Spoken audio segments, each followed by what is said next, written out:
Accepte-le, ce n'est pas pour toi. Tu te trouves piégé dans un cycle interminable de pensées sur une personne que tu sais ne vaut pas la peine. Ne t'inquiète pas, tu es au bon endroit. Dans cette vidéo, nous allons explorer pourquoi notre esprit insiste pour s'accrocher à des personnes qui nous font du mal. Et surtout, comment nous pouvons nous libérer de ce poids émotionnel pour faire place à une vie plus pleine et authentique. Ici, tu ne trouveras pas de solutions superficielles ni de clichés. Nous allons nous plonger dans des outils pratiques et une perspective psychologique profonde afin que tu comprennes les mécanismes derrière cet attachement mental et, surtout, que tu apprennes à te reconnecter avec toi-même. Alors, prépare-toi car cela pourrait changer ta vie. Imagine un instant à quoi ressemblerait ta vie si tu pouvais éteindre ces pensées intrusives. Si, au lieu de te concentrer sur ceux qui ne te valorisent pas, tu pouvais rediriger cette énergie vers tes rêves, tes objectifs et tes passions. Cette vidéo te donnera les clés pour y parvenir.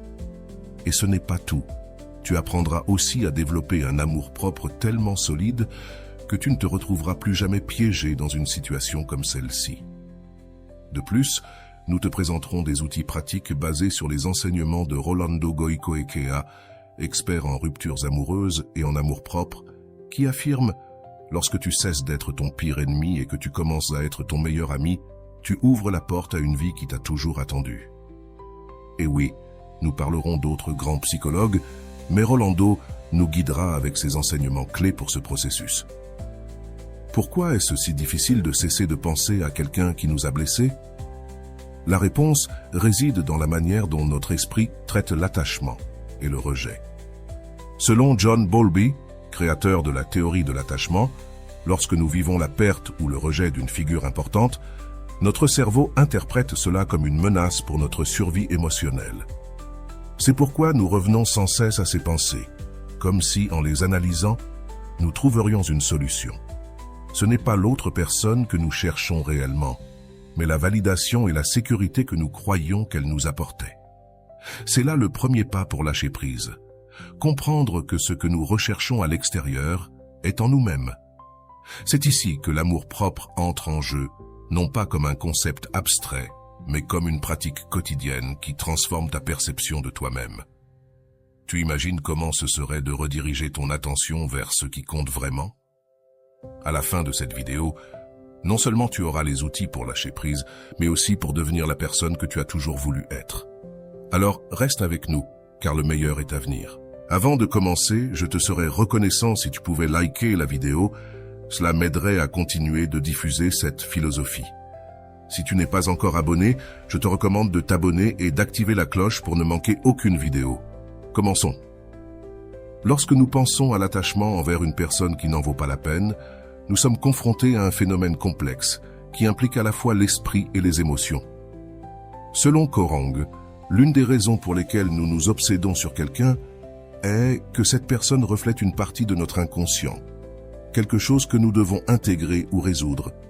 C'est pourquoi, même quand nous savons que cette relation est nuisible, notre esprit continue de revenir, cherchant une solution qui ne viendra jamais de l'extérieur.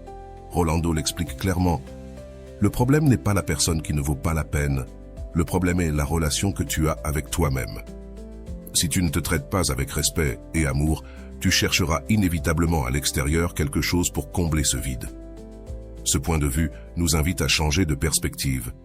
Il ne s'agit pas de l'autre personne, il s'agit de toi, de la manière dont tu construis une relation avec toi-même, une relation si forte et satisfaisante que tu n'auras plus besoin de chercher la validation là où elle n'existe pas. Le psychanalyste Erich Fromm aborde aussi cette question dans L'art d'aimer, où il souligne que l'amour immature dit « je t'aime parce que j'ai besoin de toi », tandis que l'amour mature affirme « j'ai besoin de toi parce que je t'aime ». Cela signifie que lorsque nous nous accrochons à quelqu'un qui ne nous valorise pas, nous agissons à partir d'une nécessité immature, fondée sur la dépendance et non sur un amour véritable. Ce changement de perspective peut être puissant pour comprendre pourquoi il est si difficile de lâcher prise. Un autre point clé est de comprendre le rôle des neurosciences dans ce processus. Selon les recherches du Dr Matthew Lieberman, spécialisé en neuropsychologie sociale, le rejet active les mêmes zones du cerveau que celles qui répondent à la douleur physique. C'est pourquoi ça fait si mal. Notre cerveau interprète littéralement le rejet comme une blessure qui doit être soignée. Mais c'est là qu'intervient le travail conscient pour rediriger ses pensées vers quelque chose qui nous nourrit réellement. Rolando partage un outil essentiel pour ce genre de situation, l'utilisation du document personnel. Ce document est une déclaration écrite où tu définis qui tu es et ce que tu valorises. Tu ne peux pas oublier quelqu'un qui te blesse jusqu'à ce que tu deviennes conscient de qui tu es et de ce que tu mérites, dit Rolando. Écrire ce document t'aidera à te rappeler chaque jour que ta valeur ne dépend pas de l'opinion des autres, mais de ta propre perception. De plus, il est important de briser les schémas de pensées intrusives.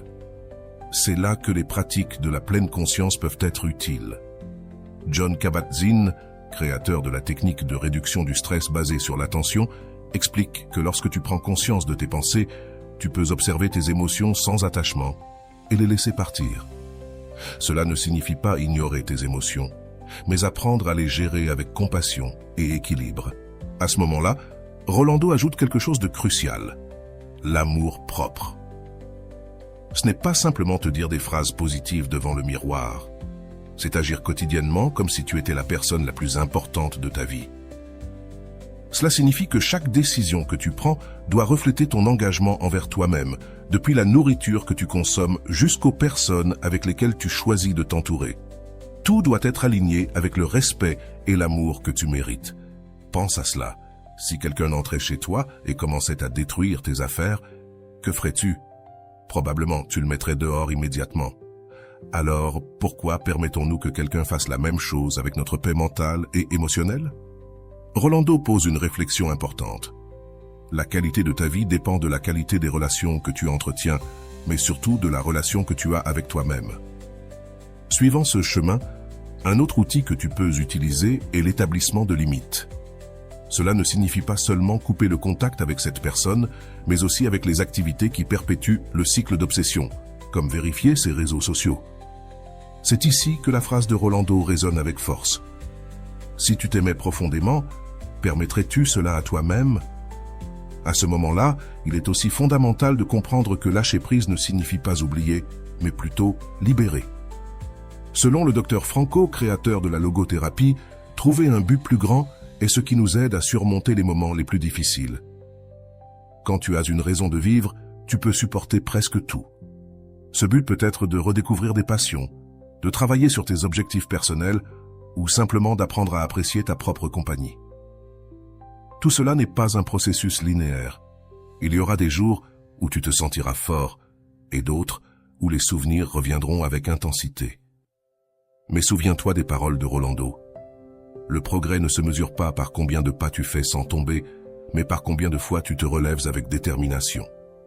C'est là que réside la véritable force. Dans les prochaines minutes, nous continuerons à explorer des outils pratiques et psychologiques qui t'aideront à transformer ce défi en une opportunité de grandir. Continue, car chaque pas que tu fais vers l'amour propre est un pas de plus loin de la douleur. Lâcher prise d'une personne qui ne le mérite pas est un acte de libération qui commence dans notre esprit, et pour y parvenir, nous devons comprendre les raisons profondes de notre attachement. Continuons à explorer comment des outils pratiques et les conseils d'experts peuvent nous aider dans ce processus. Commençons par revenir à la base de l'attachement. Selon la théorie de John Bowlby, nos premières expériences de lien avec des figures d'attachement façonnent la manière dont nous nous relions aux autres à l'âge adulte. Si, pendant notre enfance, nous avons expérimenté de l'insécurité, de l'abandon ou de l'invalidation, il est plus probable que nous développions un attachement anxieux dans nos relations adultes. Ce type d'attachement nous pousse à idéaliser des personnes qui ne nous apprécient pas et à nous accrocher même lorsque nous savons qu'elles ne sont pas bonnes pour nous. Rolando, dans ses sessions d'amour-propre, explique cela de cette manière. Si tu choisis constamment des personnes qui ne te valorisent pas, ce n'est pas une coïncidence. C'est un signe que tu reproduis un modèle émotionnel appris. Mais la bonne nouvelle, c'est que tu peux briser ce cycle si tu choisis consciemment de commencer à te traiter avec le respect et l'amour que tu mérites. Ici, Rolando souligne l'importance de prendre la responsabilité de notre part dans ce cycle. Un pas important est d'identifier les croyances limitantes qui perpétuent cet attachement. Par exemple, Si tu crois que tu ne trouveras jamais quelqu'un de mieux ou que tu ne mérites pas l'amour, il est probable que tu t'accroches à ce que tu crois avoir. Comme l'explique Carl Rogers, l'un des fondateurs de la thérapie humaniste, le chemin vers la liberté émotionnelle commence par l'acceptation inconditionnelle de soi. Cela signifie reconnaître ses erreurs et ses faiblesses, mais aussi célébrer ses forces et ses qualités. Rolando ajoute que le premier acte d'amour-propre est d'accepter ton histoire, avec tout ce qu'elle inclut, sans honte ni culpabilité. Quand tu fais la paix avec ton passé, tu cesses de chercher une validation auprès des autres, validation que tu peux te donner toi-même. C'est pour cette raison qu'un des outils les plus puissants dans ce processus est le pardon. Pas nécessairement envers l'autre personne, mais envers toi-même pour les décisions que tu as prises, depuis la douleur ou l'ignorance. Un aspect fondamental pour lâcher prise, comprendre comment fonctionnent les connexions neuronales. Selon les neurosciences, chaque fois que nous pensons à quelqu'un, nous renforçons les réseaux neuronaux associés à cette personne. C'est pourquoi, plus tu essaies de ne pas penser à cette personne, plus sa présence dans ton esprit devient forte. Au lieu de cela, Rolando suggère, il ne s'agit pas d'éviter de penser à quelqu'un, mais de rediriger ton attention vers ce qui te fait du bien. Remplis ton esprit d'activités et de pensées qui te nourrissent et t'inspirent. Une pratique utile pour cela est le journal de gratitude. Écris chaque jour 3 choses pour lesquelles tu te sens reconnaissant. Cet exercice ne change pas seulement ton point de vue, il entraîne aussi ton cerveau à chercher le positif au lieu de s'obséder sur le négatif. Comme le souligne Martin Seligman, fondateur de la psychologie positive, la gratitude transforme ce que tu as en suffisant et crée de l'espace pour que d'autres bénédictions arrivent dans ta vie. Rolando complète cette idée avec un outil appelé recadrage positif. Il dit que chaque expérience, même les douloureuses, contient un apprentissage caché.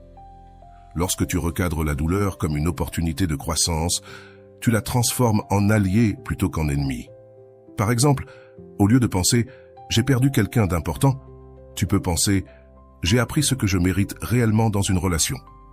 Il est aussi crucial de couper les sources de rétroaction négative. Cela signifie arrêter de vérifier les réseaux sociaux de cette personne, éviter les endroits où tu sais qu'elle pourrait être et éliminer tout objet physique qui te ferait constamment te souvenir d'elle. Comme le dit Rolando, tu ne peux pas guérir dans le même environnement qui t'a fait souffrir. Tu dois créer un nouvel espace où tu peux te reconstruire à partir de zéro. Un autre concept important vient du Dr Frankl, qui dans son œuvre « L'homme en quête de sens » souligne que la clé pour surmonter la souffrance est de trouver un but supérieur. Frankl dit « Quand tu as un pourquoi, tu peux supporter n'importe quel comment ». Appliqué à ce contexte, cela signifie que tu dois trouver une raison plus grande pour arrêter de penser à cette personne, que ce soit atteindre un objectif personnel, améliorer ton bien-être ou simplement te prouver que tu es capable de surmonter ce défi. Rolando suggère d'utiliser la méthode du mantra conscient pour renforcer ton objectif. Par exemple, répète mentalement « Je suis suffisant, je mérite la paix et je construis mon bonheur de l'intérieur ». Ce type d'affirmation apaise non seulement ton esprit, mais il entraîne aussi ton subconscient à accepter cette nouvelle réalité. Enfin, il est fondamental de t'entourer d'un système de soutien sain. Cherche des amis, de la famille, ou même un thérapeute qui puisse t'aider à traiter tes émotions et te donner une perspective extérieure. Comme le dit Rolando, l'amour-propre ne signifie pas tout faire seul, cela signifie savoir quand demander de l'aide et l'accepter.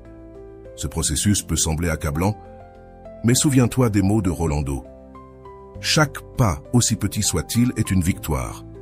L'important n'est pas d'avancer rapidement, mais d'avancer avec intention. À mesure que tu pratiqueras ces outils, tu remarqueras que le poids émotionnel diminue et que chaque jour, tu te sentiras plus libre et plus en paix avec toi-même. Dans la prochaine réponse, nous explorerons l'histoire d'une personne qui a appliqué ces outils dans sa vie, montrant comment ces étapes peuvent transformer même les expériences les plus douloureuses en opportunités de renouveau. Elena a toujours été une personne qui donnait tout dans ses relations. Dès son jeune âge, elle croyait que l'amour consistait à se sacrifier pour l'autre, à supporter, à attendre que les choses changent un jour. C'est ainsi qu'à 28 ans, elle se retrouva piégée dans une relation avec quelqu'un qui ne valorisait ni son temps, ni son affection, ni ses efforts. Malgré les reproches, les promesses brisées et les déceptions constantes, Elena était toujours là, s'accrochant à l'idée que l'amour pouvait tout. Les choses commencèrent à s'effondrer plus vite qu'elle ne l'aurait imaginé. Son partenaire devint distant, froid, et finit par mettre fin à la relation sans explication. Pour Elena, cela fut un coup dévastateur. La rupture ne signifiait pas seulement la fin d'une relation, mais aussi le début d'un tourbillon de pensées obsessionnelles et d'autocritique. Elle ne cessait de se demander « Qu'ai-je fait de mal ? Pourquoi n'ai-je pas été suffisante ?» Chaque soir, Elena repassait encore et encore les conversations qu'elle avait eues avec son ex, tentant de trouver des indices, des réponses, quelque chose qui expliquerait pourquoi les choses s'étaient si mal passées. Les chansons à la radio lui rappelèrent les moments heureux, tandis que les rues de la ville étaient remplies de recoins. Cela évoquait des souvenirs partagés. Son esprit semblait être pris dans un cycle dont elle ne pouvait s'échapper. Un jour, alors qu'elle cherchait sur Internet comment arrêter de penser à son ex, elle tomba sur une vidéo de Rolando. Les paroles de Rolando résonnèrent profondément en elle. Le véritable problème n'est pas la personne qui t'a quitté, mais la relation que tu entretiens avec toi-même. Si tu n'apprends pas à être ton meilleur ami, tu chercheras toujours à l'extérieur ce que tu as besoin de trouver à l'intérieur. Pour la première fois, Elena sentit qu'elle avait trouvé un chemin. Elle décida de s'inscrire au cours de Rolando, bien qu'avec un certain scepticisme au début. Dans le premier module, Rolando leur demanda d'écrire un document personnel où ils définissent qui ils étaient et ce qu'ils valorisaient. Bien que la tâche lui parût difficile, Elena s'engagea à l'essayer. Au début, ses mots étaient hésitants. « Je suis Elena. Je suis quelqu'un qui veut se sentir aimé. » Mais peu à peu, ces phrases commencèrent à se remplir de force. « Je suis suffisante. Je suis une personne avec beaucoup à offrir. Je mérite l'amour. Mais d'abord le mien. » Écrire ces mots ne fut pas seulement cathartique, mais cela lui donna un point de départ pour se reconstruire. Le troisième jour du cours, Rolando leur demanda de réfléchir à une question. Si tu t'aimais profondément, permettrais-tu que cette personne occupe encore autant d'espace dans ton esprit? Cette question fut un choc pour Elena. Elle se rend compte qu'elle avait vécu sa relation comme si s'accrocher aux souvenirs pouvait changer le passé. Elle décida qu'il était temps de prendre des mesures concrètes. Elena commença par éliminer son ex de tous ses réseaux sociaux. Elle rangea aussi dans une boîte les photos, lettres et tout objet qui lui rappelait cette relation. Ce ne fut pas un processus facile. Chaque objet qu'elle touchait semblait ramener une avalanche d'émotions. Mais, comme disait Rolando dans le cours, tu ne peux pas guérir dans le même environnement qui t'a blessé, tu dois créer un nouvel espace pour te reconstruire. Dans les jours suivants, elle commença à utiliser un outil appris dans le cours, le mantra conscient. Chaque matin, en se regardant dans le miroir, elle répétait « Je suis suffisante, je mérite la paix, je construis mon bonheur de l'intérieur. » Au début, les mots semblaient vides, mais avec le temps, ils commencèrent à prendre du sens et de la force.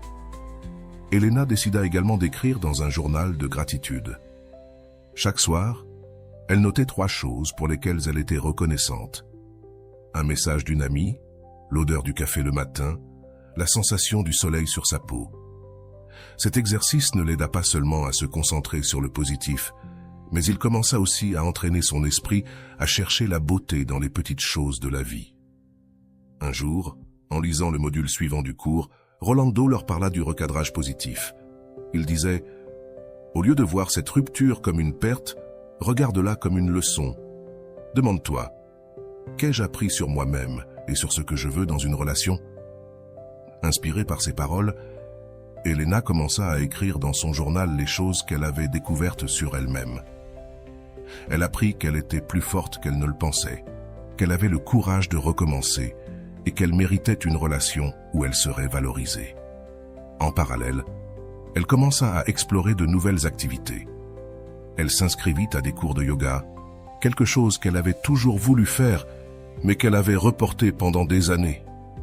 À chaque cours, en respirant profondément et en se connectant avec son corps, elle sentait peu à peu qu'elle libérait les tensions accumulées en elle. Chaque mouvement était un rappel qu'elle était vivante, qu'elle avait la capacité de guérir. Lors d'une promenade dans le parc, Elena rencontra Clara, une femme plus âgée qui peignait un paysage. Curieuse, elle s'arrêta pour l'observer. Clara lui parla de la façon dont l'art était sa manière de guérir les blessures du passé. « Le cœur est comme une toile, ma fille, » lui dit Clara. « Si tu le remplis de souvenirs douloureux, tu ne laisses pas de place pour les nouvelles œuvres d'art que la vie veut peindre. » Ces paroles restèrent gravées dans l'esprit d'Elena. Cette même nuit, elle décida qu'il était temps de commencer à remplir sa toile de nouvelles couleurs. Elle s'assit devant son ordinateur. Elle commença à écrire une liste de buts. Voyager dans un endroit nouveau, apprendre à jouer d'un instrument, consacrer plus de temps à ses amis. Chaque objectif représentait un coup de pinceau d'espoir et de renouveau. Le processus ne fut pas linéaire. Il y eut des jours où les souvenirs revenèrent avec force, des jours où elle sentait qu'elle n'avait pas avancé. Mais dans ces moments-là, elle se souvenait des paroles de Rolando. Le progrès ne se mesure pas par la perfection, mais par ta disposition à te relever une fois après l'autre. Et ainsi elle le fit, une fois après l'autre.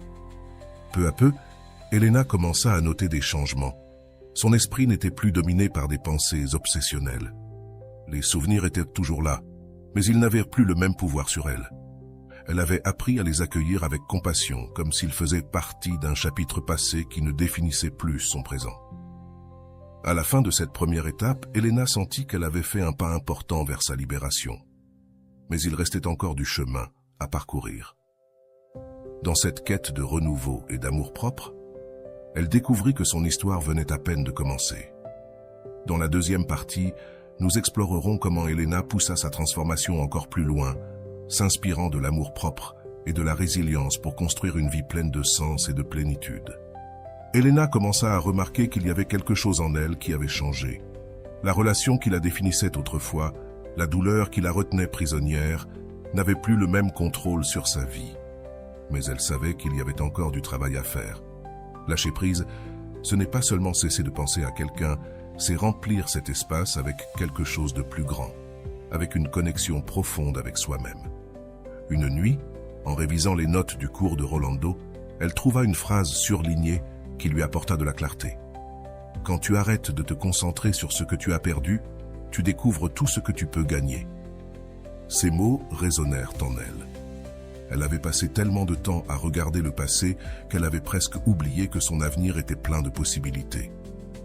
Alors, elle décida qu'il était temps de se réinventer. Elena se mit à s'adonner à des activités qui la remplissaient d'énergie. Elle s'inscrivit à des cours de peinture, inspirée par sa rencontre avec Clara dans le parc. Chaque coup de pinceau était une manière d'exprimer des émotions que les mots ne pouvaient capturer. Bien qu'au début, elle pensait que ses œuvres étaient maladroites et sans sens, avec le temps, elle commença à trouver dans l'art une nouvelle manière de se connaître elle-même. Elle se donna aussi pour objectif de reconstruire les relations avec les personnes qui la valorisaient vraiment. Elle se reconnecta avec des amis qu'elle avait négligés pendant sa relation, et elle découvrit combien ils lui avaient manqué.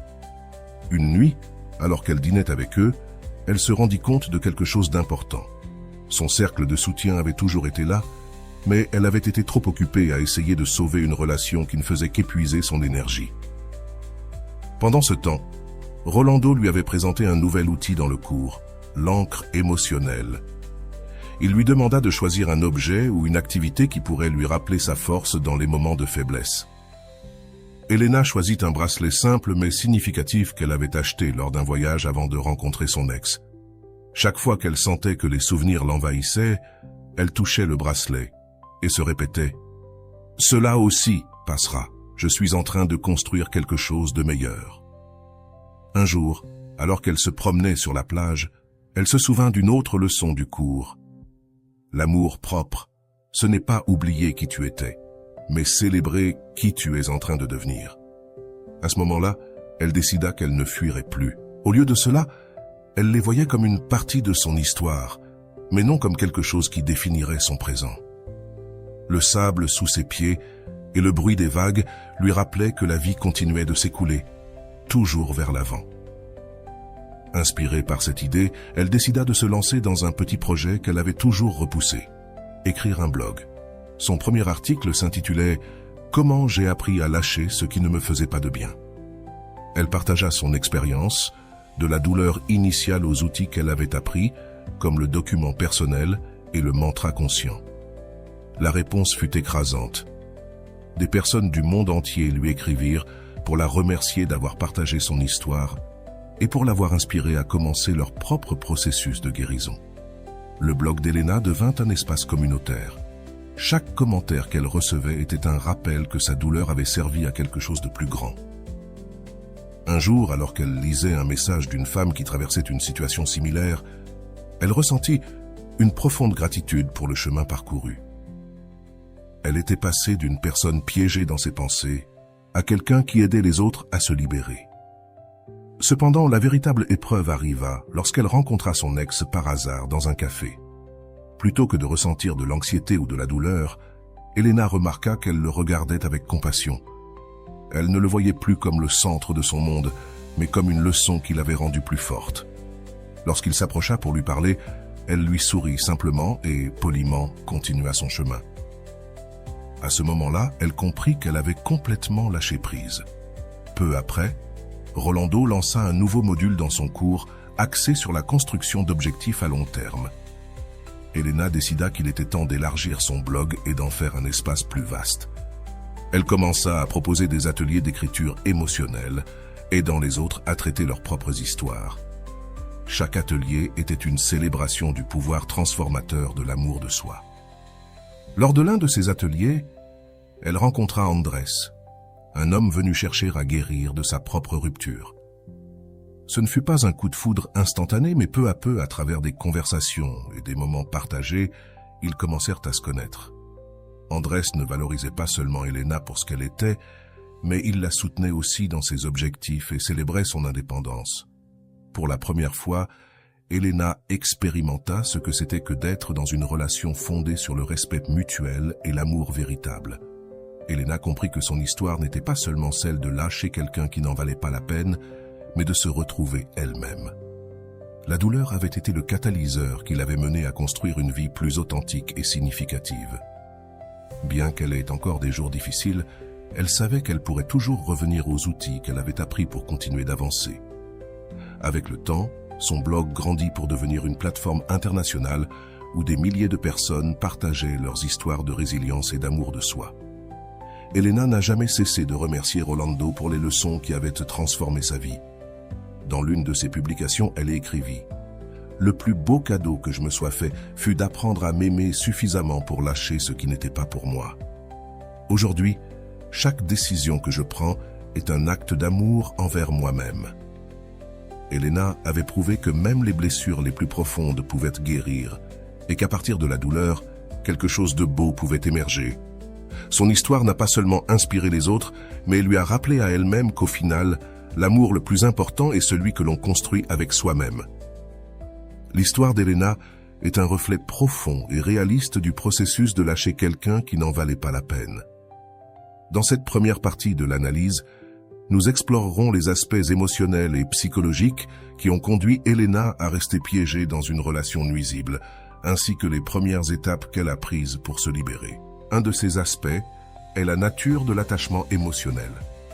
Elena représente de nombreuses personnes qui confondent l'amour avec le sacrifice. Cette erreur, bien qu'elle ait des racines psychologiques profondes, est liée à la théorie de l'attachement de John Bowlby. Nos premières expériences avec des figures de soins déterminent comment nous formons des liens à l'âge adulte. Si, dans l'enfance, nous avons vécu l'insécurité ou l'abandon, il est plus probable que nous développions un attachement anxieux, ce qui nous pousse à chercher constamment la validation extérieure, même de personnes qui ne nous valorisent pas. Elena montre ce schéma en s'accrochant à une relation où sa valeur n'était pas reconnue. Ce type de comportement, bien que douloureux, est commun car il est motivé par un besoin inconscient de réparer des blessures passées. Cependant, comme le montrent les premiers pas de sa transformation, reconnaître ces schémas est le premier pas pour les briser. L'impact du rejet, la rupture avec son partenaire, a déclenché chez Elena une tempête de pensées obsessionnelles et d'auto-représentation. L'estime de soi dans une relation, le rejet, active nos insécurités les plus profondes, nous poussant à nous demander « Qu'ai-je mal fait ? Pourquoi n'ai-je pas été assez bien ?» Ici, les neurosciences offrent une explication clé. Selon des recherches, les zones du cerveau activées lors d'une rupture amoureuse sont les mêmes que celles activées lors de la douleur physique. Cela explique pourquoi la douleur émotionnelle d'une rupture peut être aussi accablante. L'esprit d'Elena était pris dans un cycle où revivre les souvenirs négatifs renforçait sa souffrance. Le premier pas vers la libération, la responsabilité personnelle. Elena a commencé son processus de guérison lorsqu'elle a décidé de prendre la responsabilité de son bien-être émotionnel. Ce point est crucial, car de nombreuses personnes adoptent le rôle de victime après une rupture, en blâmant l'autre personne pour sa douleur. Cependant, comme l'explique Rolando dans son cours, le véritable pouvoir commence lorsque tu reconnais que tu es le seul responsable de la manière dont tu choisis d'affronter la douleur. Elena a pris ce conseil au sérieux. Au lieu de continuer à attendre des réponses ou des excuses de son ex, elle a décidé de se concentrer sur ce qu'elle pouvait contrôler, sa relation avec elle-même. Ce changement de perspective a été fondamental pour entamer sa transformation. L'importance du document personnel. L'exercice d'écrire un document personnel a été un tournant pour Elena. Ce document lui a permis de définir qui elle était en dehors de la relation. Au début, ses mots étaient timides et hésitants, reflet de sa faible estime de soi. Mais avec le temps, elle a commencé à les remplir d'affirmations puissantes, telles que « je suis suffisante » et « je mérite l'amour ». L'écriture a un pouvoir thérapeutique bien documenté, selon James P. Becker, psychologue et auteur. Exprimer nos émotions par l'écriture nous aide à les traiter et à trouver du sens dans nos expériences. Pour Elena, cet exercice a été plus qu'un acte de réflexion. C'était un outil pour reconstruire son identité. La libération de l'environnement toxique.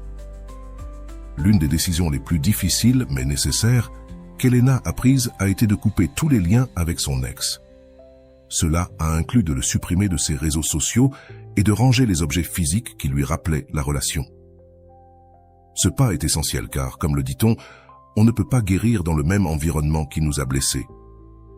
Cet acte a non seulement permis à Elena de créer de l'espace physique et émotionnel pour sa guérison, mais il a aussi envoyé un message clair à son subconscient. Elle était prête à avancer. Le processus a été douloureux, mais nécessaire pour briser le cycle de l'attachement. La répétition du mantra conscient. Le mantra conscient qu'Elena a appris dans le cours a été un autre outil clé. En répétant des phrases comme « je suis suffisante » et « capable », Elena calmait non seulement son esprit, mais elle reprogrammait aussi ses pensées. La répétition d'affirmations positives a un impact prouvé sur le cerveau. Selon la neuroplasticité, notre cerveau peut créer de nouvelles connexions neuronales par la répétition constante d'idées. Pour Elena, cet exercice a été un acte d'auto-affirmation. Bien qu'au début les mots semblèrent vides, avec le temps, ils ont commencé à résonner en elle, se transformant en une vérité qui a guidé ses actions. La pratique de la gratitude. Elena a également mis en place l'habitude du journal de gratitude, écrivant chaque soir 3 choses pour lesquelles elle se sentait reconnaissante. Cet exercice, recommandé dans le cours de Rolando, a un impact direct sur le bien-être émotionnel. Selon les études de Martin Seligman, père de la psychologie positive, la gratitude améliore non seulement notre humeur, mais elle nous aide aussi à trouver du sens dans nos expériences.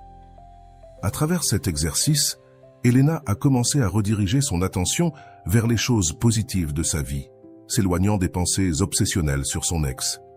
Chaque note dans son journal était un rappel qu'il y avait des raisons de se sentir reconnaissante, même au milieu de la douleur.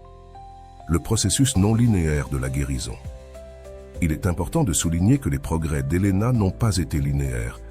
Il y a eu des jours où les souvenirs revenaient fortement, des jours où elle avait l'impression de ne pas avoir avancé. Mais, comme le souligne Rolando, le progrès ne se mesure pas par la perfection, mais par ta disposition à te relever encore et encore. Cette leçon a été clé pour Elena. Au lieu de se juger pour ses reculs, elle a commencé à les voir comme une partie naturelle du processus de guérison. Ce changement d'attitude a non seulement réduit son anxiété, mais lui a aussi permis de continuer à avancer avec plus de compassion envers elle-même, la décision de remplir sa vie de nouvelles expériences. Finalement, Elena prit la décision courageuse de s'inscrire à des activités qu'elle avait toujours voulu essayer, comme des cours de yoga et de peinture. Ces expériences ne lui ont pas seulement fourni une distraction positive, mais elles l'ont également aidé à découvrir de nouvelles façons de s'exprimer et de se connecter avec elle-même.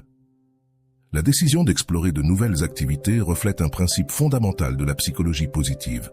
L'engagement dans des expériences significatives est l'une des clés pour atteindre le bien-être émotionnel. Pour Elena, ces activités ont été un rappel constant que sa vie avait de la valeur et un but, indépendamment de sa relation passée. Dans la prochaine partie de l'analyse, nous approfondirons comment les outils appris par Elena et ses nouvelles connexions ont affecté sa perception de l'amour propre et sa capacité à construire une vie authentique et épanouie. Maintenant que nous avons exploré le début de l'histoire d'Elena et comment elle a réussi à faire ses premiers pas pour lâcher quelqu'un qui ne le méritait pas, je veux t'inviter à réfléchir profondément sur la façon dont ces leçons peuvent s'appliquer à ta propre vie. Faisons-le à travers la méthode socratique, en posant des questions qui t'aideront à remettre en question tes propres schémas et comportements. Premier, qu'est-ce qui te maintient réellement attaché? Quand tu penses à cette personne dont tu n'arrives pas à te détacher, est-ce sa présence réelle ou l'idée de ce qu'elle représentait pour toi qui te maintient ancré? Comme nous l'avons vu dans l'histoire d'Elena, ce n'est souvent pas la personne en elle-même, mais ce que nous croyons qu'elle symbolisait: stabilité, amour, validation. Mais, et si cette validation, tu pouvais la construire à l'intérieur de toi? Quelle partie de toi dois-tu renforcer pour arrêter de chercher à l'extérieur ce que tu as déjà à l'intérieur? 2. Qu'est-ce que tu gagnerais en lâchant cette personne? Elena a découvert qu'en laissant partir, elle a ouvert de l'espace pour de nouvelles expériences, des relations et une connexion plus profonde avec elle-même. Demande-toi, qu'est-ce que tu pourrais gagner si tu choisis de lâcher cet attachement? Quelles nouvelles opportunités perds-tu en restant accroché au passé? Il est possible qu'en tenant quelque chose qui ne te sert plus, tu bloques ce dont tu as vraiment besoin. 3e, quel rôle joue ton environnement dans ton processus de guérison? Rolando a mentionné une vérité puissante. Tu ne peux pas guérir dans le même environnement qui t'a blessé. Pense à cela. Ton environnement actuel t'aide-t-il à avancer ou te maintient-il lié à la douleur? Quel changement pourrais-tu apporter, que ce soit en éliminant des rappels physiques, en t'éloignant de certains lieux ou même en limitant les interactions sur les réseaux sociaux pour favoriser ton processus de guérison? 4e, comment te parles-tu à toi-même chaque jour? Elena a commencé à transformer sa mentalité à travers le mantra conscient. Maintenant, je te demande, quelles sont les paroles que tu te dis chaque jour? Si tu étais ton meilleur ami, comment te parlerais-tu? Ces mots t'aident-ils à te construire ou, au contraire, te détruisent-ils? Quelle affirmation pourrais-tu commencer à répéter aujourd'hui pour renforcer ta valeur et ton amour-propre? 5. Qu'est-ce que tu peux remercier aujourd'hui? Même au milieu de la douleur, Elena a découvert le pouvoir du journal de gratitude en apprenant à se concentrer sur le positif, même lors des jours difficiles. Maintenant, c'est ton tour. Quelle petite chose peux-tu remercier aujourd'hui? Une conversation avec un ami? Un moment de paix en écoutant ta chanson préférée? Que se passerait-il si chaque soir tu t'arrêtais un moment pour reconnaître 3 choses bonnes dans ta vie? 6. Qu'est-ce qui t'empêche de prendre la responsabilité de ton bien-être? Elena a franchi un grand pas quand elle a compris que son bonheur ne dépendait plus de son ex, mais de sa propre capacité à guérir. Demande-toi, attends-tu que quelqu'un d'autre règle ta douleur? Que peux-tu faire aujourd'hui, même petit, pour commencer à construire ton bien-être intérieur? 7. Jusqu'où es-tu prêt à lâcher pour gagner? C'est peut-être la question la plus importante. Comme l'a dit Elena, lâcher ce n'est pas perdre, c'est gagner de l'espace pour quelque chose de mieux. Es-tu prêt à lâcher le passé, non parce que c'est facile, mais parce que tu mérites quelque chose de plus grand? Quel engagement peux-tu prendre envers toi-même pour commencer ce processus aujourd'hui? La deuxième partie de l'histoire d'Elena nous montre sa transition vers l'acceptation et la croissance personnelle. Ici, nous explorerons comment les outils appris dans le processus de transformation l'ont non seulement aidé à lâcher, mais aussi à construire une vie épanouie et pleine de sens. Cette analyse est approfondie dans les concepts de résilience, d'amour propre et de l'impact des connexions humaines. 1. L'acceptation comme point de départ. Elena a appris qu'accepter la réalité ne signifie pas se rendre, mais reconnaître ce qui ne peut être changé. Selon Carl Rogers, le paradoxe est que lorsque je m'accepte tel que je suis, alors je peux changer. Elena a cessé de lutter contre les souvenirs et a choisi de les intégrer comme partie de son histoire. Ce pas n'a pas seulement été libérateur, mais il lui a permis de se concentrer sur ce qu'elle pouvait construire à partir de là. Deuxième, l'intégration des souvenirs. Accepter n'est pas la même chose qu'ignorer. En reconnaissant ses émotions et validant sa douleur, Elena a pu diminuer l'emprise que les souvenirs de sa relation avaient sur elle. Cela est cohérent avec la théorie du traitement émotionnel qui soutient que confronter nos émotions directement aide à réorganiser notre mémoire et à diminuer l'impact négatif des événements traumatiques. Troisième, le pouvoir de redéfinir la narration. Elena a changé la façon dont elle voyait sa relation passée. Au lieu de la considérer comme un échec, elle l'a reformulée. Rolando dit « Chaque expérience difficile a le potentiel d'être la graine d'un nouveau chapitre. Mais cela dépend de toi, de l'arroser avec amour et patience. » Cette perspective a transformé sa douleur en une opportunité d'apprentissage, lui donnant un but à son expérience. Quatrième, la reconnexion avec son identité à travers le document personnel. Elena redevient qui elle était et ce qu'elle valorise. Cet exercice lui a permis de se reconnecter avec des aspects de son identité qu'elle avait négligés pendant la relation. Selon la théorie de l'identité narrative, nos histoires personnelles sont essentielles pour notre estime de soi et notre bien-être. En réécrivant sa narration, Elena a récupéré le contrôle de sa vie. Cinquième, l'art comme outil de guérison. Elena a trouvé dans la peinture une manière d'exprimer des émotions qu'elle ne pouvait pas verbaliser. L'art a un impact thérapeutique prouvé. Selon des études en art-thérapie, des activités créatives comme la peinture ou l'écriture peuvent réduire les niveaux de stress, améliorer l'humeur et favoriser l'autoconnaissance. Pour Elena, chaque coup de pinceau était un acte de compassion et de libération personnelle. 6. L'importance d'un environnement positif. La rencontre d'Elena avec Clara dans le parc n'était pas un hasard. Clara représentait le soutien émotionnel dont Elena avait besoin à ce moment-là. Cela souligne l'importance de s'entourer de personnes qui nous inspirent et nous rappellent nos forces. Comme le dit Rolando, ton environnement est un miroir de la façon dont tu te valorises toi-même. Entoure-toi de personnes et d'activités qui reflètent ta meilleure version. 7. La construction d'une nouvelle routine. Elena a intégré de nouvelles activités dans son quotidien, comme le yoga et le journal de gratitude. Ces pratiques non seulement la maintenaient occupée, mais elles lui ont aussi donné des outils pour cultiver son bien-être émotionnel. Selon la psychologie positive, établir des routines qui favorisent l'auto-soin et la gratitude peut augmenter significativement la résilience émotionnelle. 8. Le pouvoir des rituels. Elena a adopté l'utilisation d'un ancrage émotionnel, un bracelet qui lui rappelait ses progrès. Ce rituel l'a aidé à rester centré dans les moments de faiblesse. Les rituels symboliques ont un impact profond sur notre esprit car ils agissent comme des rappels tangibles de nos objectifs et de nos valeurs. 9e. L'importance du progrès non linéaire. Le processus d'Elena n'a pas été exempt de rechutes, mais elle a appris à les voir comme une partie naturelle de son évolution.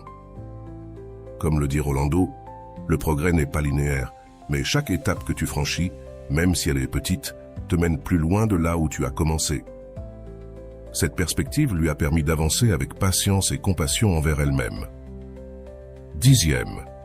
L'exploration de nouvelles passions. Elena a découvert que l'exploration de nouvelles activités ne l'aidait pas seulement à se distraire, mais lui donnait aussi l'opportunité de mieux se connaître. S'inscrire à des cours de peinture et de yoga n'a pas seulement rempli son temps, mais a aussi renforcé sa connexion avec sa créativité et son corps, renforçant ainsi sa relation avec elle-même. 11. La valeur des petites victoires. Chaque réussite qu'Elena a vécue, depuis terminer une peinture jusqu'à recevoir un commentaire positif sur son blog, était un rappel de ses progrès. Reconnaître ces petites victoires est essentiel pour maintenir la motivation et construire la confiance en soi. 12e. La connexion avec une communauté. Le blog d'Elena est devenu un espace où elle partageait son histoire et aidait les autres. Cette communauté lui a donné un sens de but et de connexion. Selon la théorie de l'autodétermination, le sentiment d'appartenance est un besoin psychologique fondamental pour le bien-être. L'empathie envers le passé. Lorsqu'Elena a rencontré son ex au café, sa réaction a montré combien elle avait évolué. Plutôt que de se sentir vulnérable, elle a ressenti de la compassion. Cela reflète un niveau avancé de guérison, où le pardon n'est pas nécessairement pour l'autre, mais pour se libérer soi-même du ressentiment. La transformation de la douleur en but. Elena a transformé sa douleur en source d'inspiration. Ce changement reflète un concept clé en psychologie positive, la croissance post-traumatique. Selon cette approche, les expériences difficiles peuvent nous conduire à développer une plus grande résilience, de l'empathie et un sens du but. Le pouvoir des objectifs à long terme. À travers le dernier module du cours, Elena a appris à établir des objectifs qui reflétaient ses valeurs et ses aspirations. Cela lui a permis de garder son attention sur l'avenir, au lieu de rester piégée dans le passé.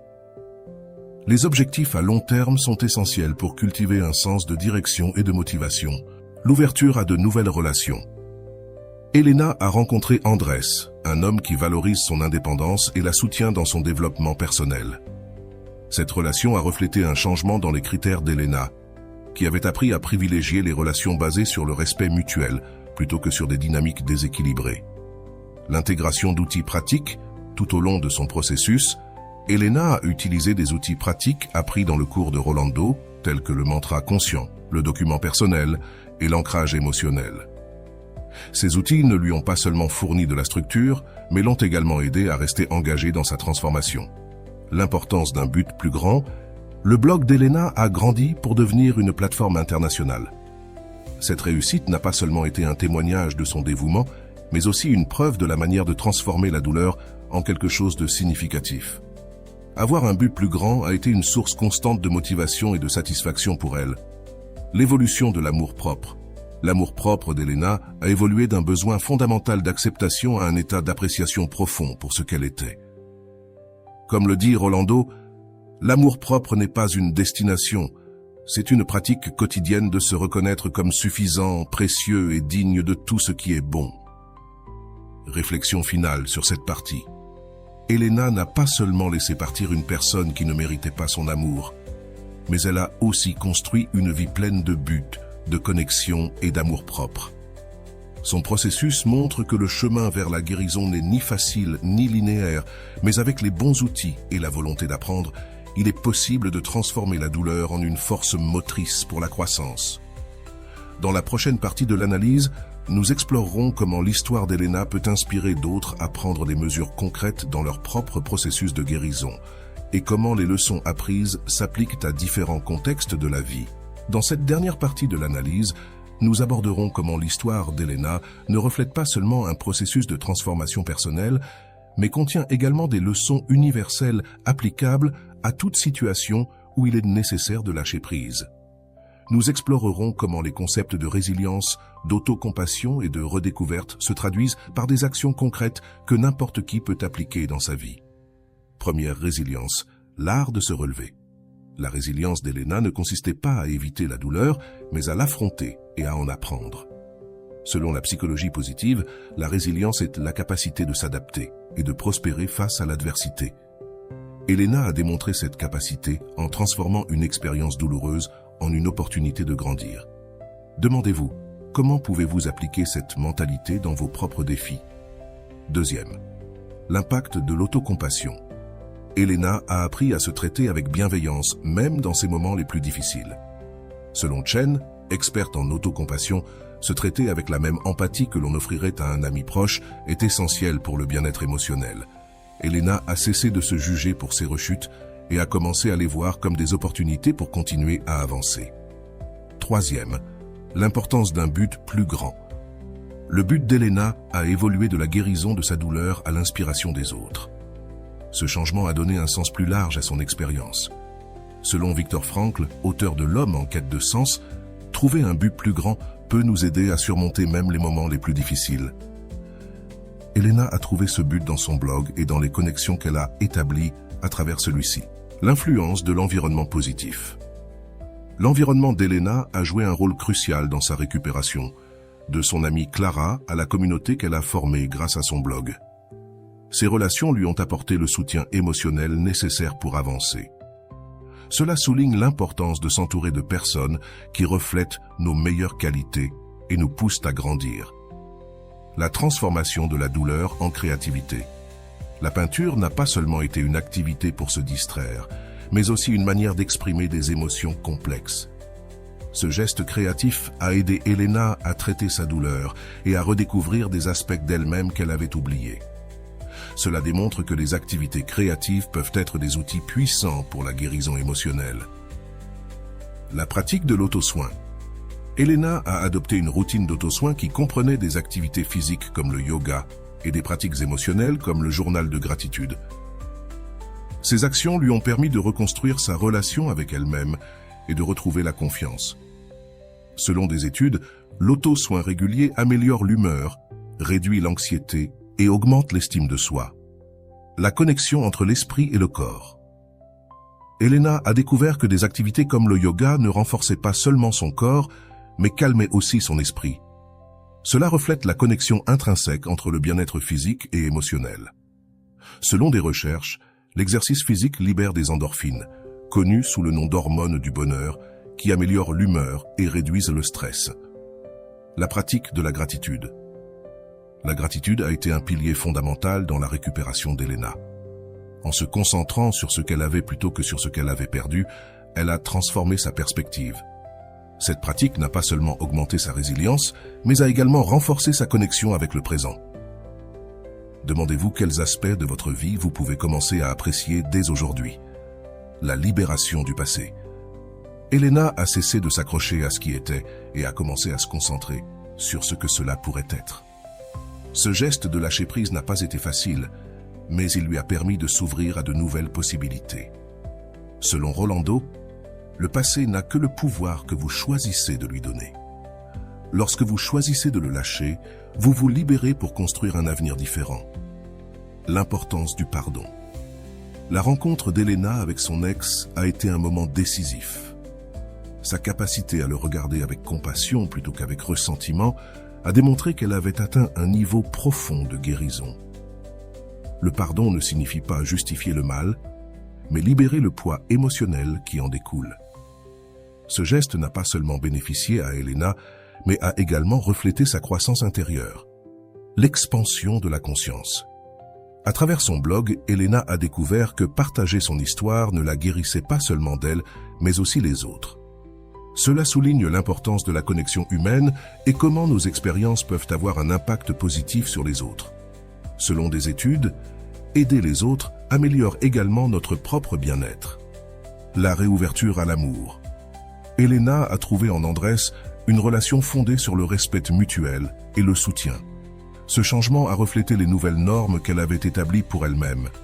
Elle avait appris à prioriser son bonheur et son amour-propre, ce qui lui a permis d'attirer une relation plus saine. La leçon du progrès non linéaire.